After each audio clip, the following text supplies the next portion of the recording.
Middle ng 2013, nag-offer sa akin ang Australian Aid Backup at PBSP kasama ang Smart Communication kung maaari daw ay makatulong sila sa aming lungsod sa pagpapalaganap ng mga impormasyon tungkol sa disaster. Agad-agad ko itong nirefer sa aming punong bayan na si Mayor John Ray Chanco at na-approve naman ito at doon nagsimula nailunsad namin itong Smart Info Board tungkol sa mabilis na pagbibigay ng mga impormasyon sa ating mga nabotenyo. Noong una, meron po kaming ginagamit na sistema. Ito'y isa pong modem na parang cellphone na ginagamit namin sa pagbibigay ng impormasyon. Una, sa disaster. Pangalawa, sa mga traffic. At pangatlo, yung mga basic information na dapat malaman ng mga nabotenyo. Nung nasubukan namin itong Smart Info Board noong October, nakita ko yung mabilis ang pagpapadala ng mensahe. Sinabi ko sa lahat ng mga kababayan na magrehistro dito sa Info Board at may mga tumugon naman na mga nabotenyo. At sa ngayon, meron po tayong 1,324 na registered sa Smart Info Board. Mabilis po yung Smart Info Board. Nakakatulong po siya. Una, nagamit namin ito nung bago mag-Yolanda. O within 5 days, nakaantabay po kami sa Pag-asa.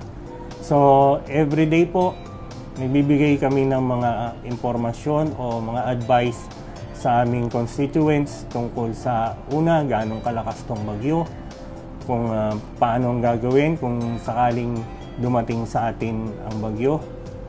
At pangatlo na rin kung ano yung maaaring mangyari o maaaring gawin namin pagkatapos ng bagyo. Noong nag-conceal kami ng partnership ng Australian Aid Backup at PBSP, marami pong tulong ang naibigay sa amin. Una, yung mga disaster equipments na aming nagamit nung panahon ng may bagyo rito sa Navotas. Yung laptop at mga cellphones na ginamit namin sa pagbibigay ng mga impormasyon sa mga nabotenyo. Siyempre, hindi mawawala po yung mga trainings at mga seminars na dinaluhan ng mga HOA at mga barangay officials at mga barangay members na ngayon po ay taglay-taglay nila at lagi nilang nagagamit yung mga trainings na yon para sa disaster preparedness ng aming lungsod. Lubos po ang aming pasasalamat sa Australian Aid Backup, PBSP at Smart Communications sa lahat ng tulong na iginawad nyo sa lungsod ng Navotas. Maraming salamat po. Mabuhay po kayo.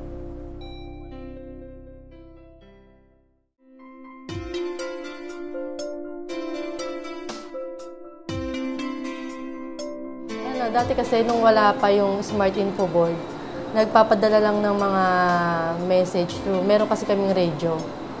Yun lang yung means of communication namin para makita yung kalagayan ng nasa labas, para mapadala rito sa command center yung mga, kung alin yung mga area na bahana. Sa pamamagitan ng Smart Info Board, mas madali namin na nabibigay yung mga message namin sa hindi lang sa mga barangay officials, pati dun sa mas mababa. Isang click lang, marami na kami napapadalan. Hindi na kami magtatawag sa mga barangay para ibigay yung mensahe. Kasi sa InfoBoard, mga 10,000 per click yung nabibigyan ng message. Yung mga nag-benefits dun sa Smart Info, yung mga barangay officials, yung residente ng Malabon, tsaka yung mga homeowners association. Yung naka-registered sa Smart Info Board namin, siguro mga naka-500 na siya. Yung naitulong ng Australian Aid Pack-up, nagbigay kasi sila dito ng mga gamit sa disaster para madagdagan yung mga gamit namin. Nagbigay sila ng laptop, mga equipment, tapos nagbigay din sila ng mga trainings.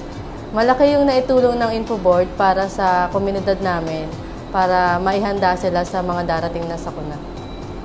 Nagpapasalamat nga po pala kami sa Australian Aid Pack-up, sa PBSP, tsaka po sa SMART para po sa naitulong nyo sa Malabon City.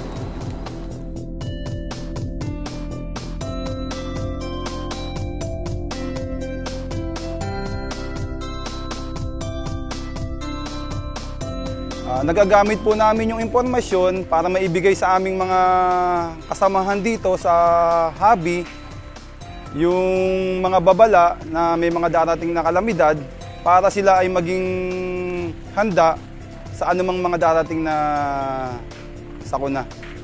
Yung paghahanda, nagagawa na ating agad ng mabilis. Nakakapag-prepare tayo sa mga bagay na maaaring tayo ay maapektuhan ng darating na katulad nga nung Yolanda na nangyari. Mabilis po namin na nalalaman at nasasabihan ng aming mga kasamahan dito na sila ay maghanda at may darating tayong mga ganitong